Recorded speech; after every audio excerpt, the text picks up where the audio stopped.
La Goualeuse, un film de 1938 de Fernand Rivers, d'après la pièce de théâtre de Georges Marais et Ludovic Halévy, avec dans les rôles principaux Lise Gotti, Marguerite Pierry, Constant Rémy, Jean Martinelli, Dorville, Arthur Devers.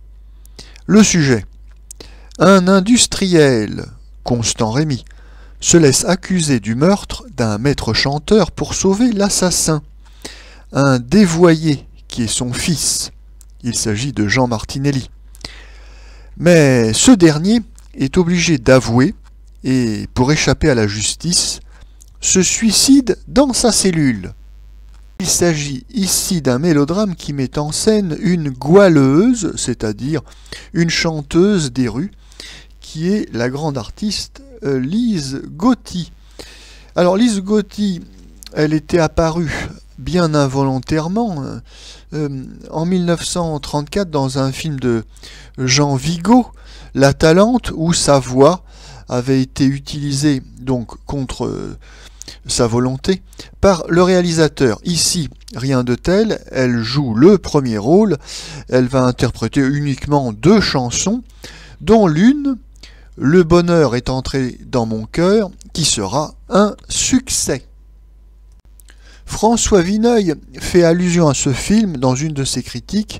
Oh, une allusion où on sent sa lassitude et sa fatigue devant ces films de chanteuses des rues et ce monde interlope de la pègre et des milieux très populaires.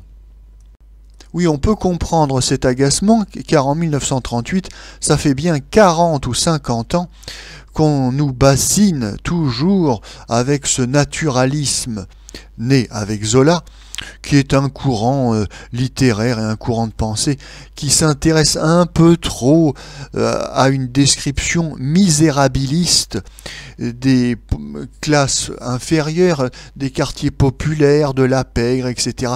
Tout ça, c'est du rabâché. Ça a été vu 1000 fois en romans feuilletons dans Le Petit Parisien à 5 centimes, dans les romans de gare, etc., au cinéma muet, au cinéma parlant. Donc on peut comprendre une certaine lassitude de la part de François Vineuil pour ce type de spectacle. Mais il n'en est rien pour le spectateur contemporain, car pour nous, c'est une découverte, ce monde ce petit monde de parigot très typique, cette goualeuse, d'ailleurs personne ne sait aujourd'hui ce que veut dire goualeuse, donc cette chanteuse de rue, tout ce petit monde haut en couleur, assez exotique pour nous, et tout à fait passionnant à observer. Ce n'est pas ce petit crime sordide et son dénouement mélodramatique qui va nous passionner. Mais en revanche, ce qui est captivant, c'est toute l'ambiance des guinguettes, du Paris populaire et des personnages très typés. Je pense notamment aux personnages interprétés par Dorville, ce comique qui était de la même veine que les Dranem, les Mayol. On est là dans les gloires du début du XXe siècle, les gloires populaires du café-concert, de la grosse farce, du comique. Et c'est vrai que le physique rondouillard de Dorville et son visage toujours hilar est très reconnaissable et assez attachant. Dorville au cinéma, on l'avait vu jouer le rôle de Sancho Panza dans Don Quichotte de Pabst. On l'avait vu jouer aussi dans l'affaire du Courrier de Lyon en 1937, le rôle d'un bandit qui était très intéressant parce que comme il a un physique assez rondouillard et sympathique, on ne se méfie pas et en fait c'était vraiment un brigand de la pire espèce.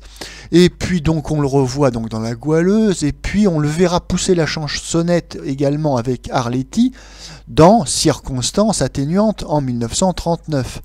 Malheureusement, cet acteur haut en couleur et très typique disparaîtra en 1940. Bien qu'il ait un rôle modeste dans La Goualeuse, il en sera cependant le principal point d'intérêt.